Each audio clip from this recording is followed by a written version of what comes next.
It started with a glance, or so I thought. Her name was Rachel, and I met her at the office during a weekly team-building event.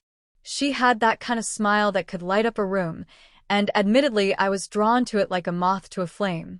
My name's Daniel, and at that point in life, I wasn't particularly looking for someone, but Rachel made me reconsider. We worked in separate departments, so our paths didn't cross too often.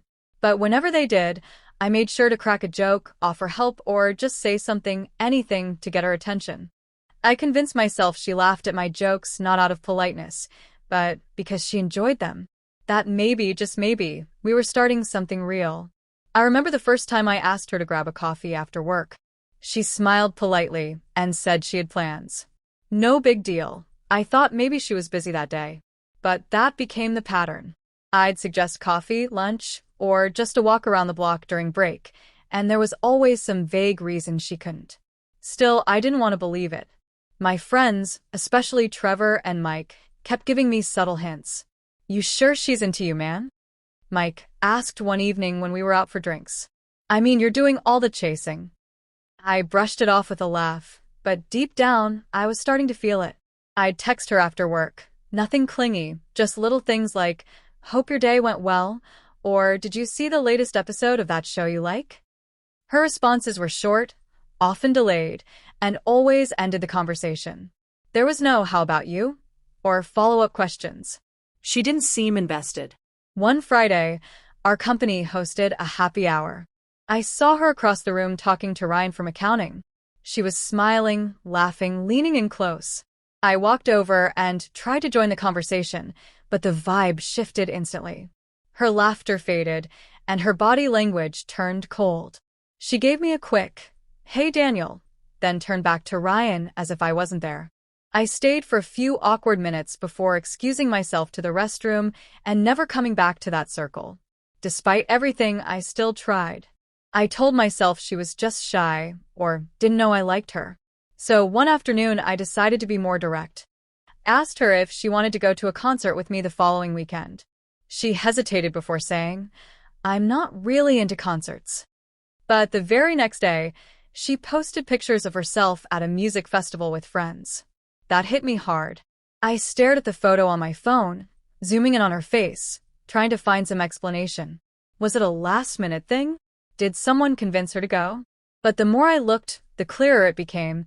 She just wasn't interested in spending time with me. Trevor sat me down that weekend. "Dude, I say this with love. She's just not into you. If a girl likes you, you don't have to chase her this hard. You wouldn't be the only one trying." It was harsh, but honest. And I needed to hear it. Looking back, the signs were there from the beginning. Like the time she forgot my name during an introduction. Or when she scrolled through her phone while I was talking. When she canceled lunch last minute without rescheduling. Or when she told me about a guy she was seeing, not realizing how crushed it made me feel. I was a placeholder, someone she was friendly with, but not someone she saw a future with. The final straw came on a Tuesday.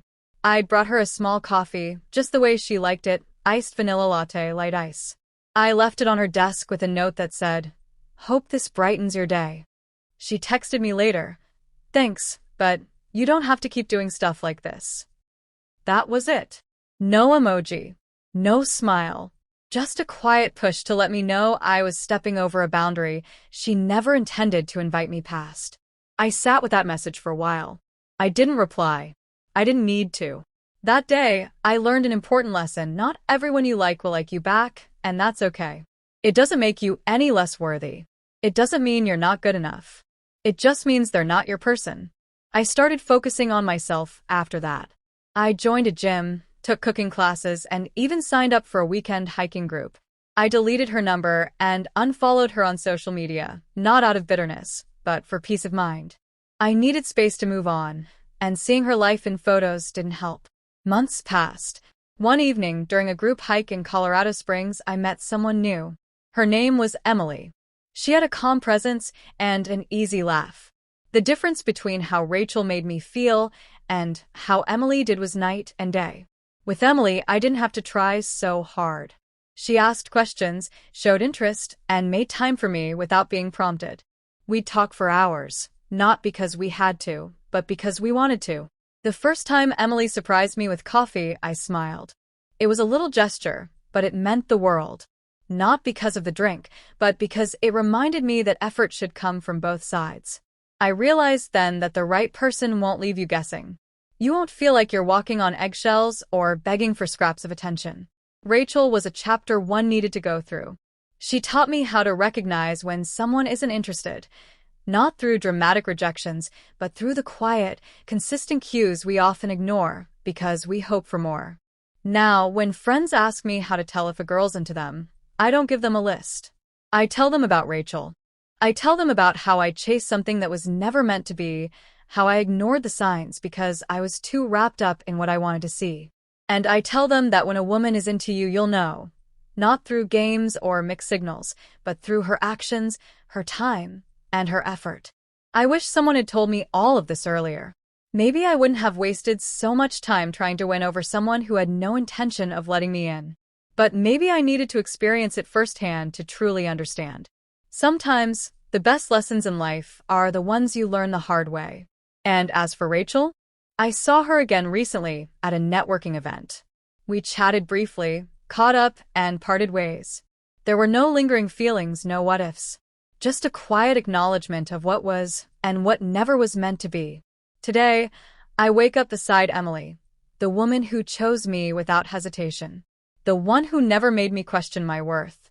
And every now and then, when I reflect on the past, I smile not because it was easy, but because it led me exactly where I needed to be.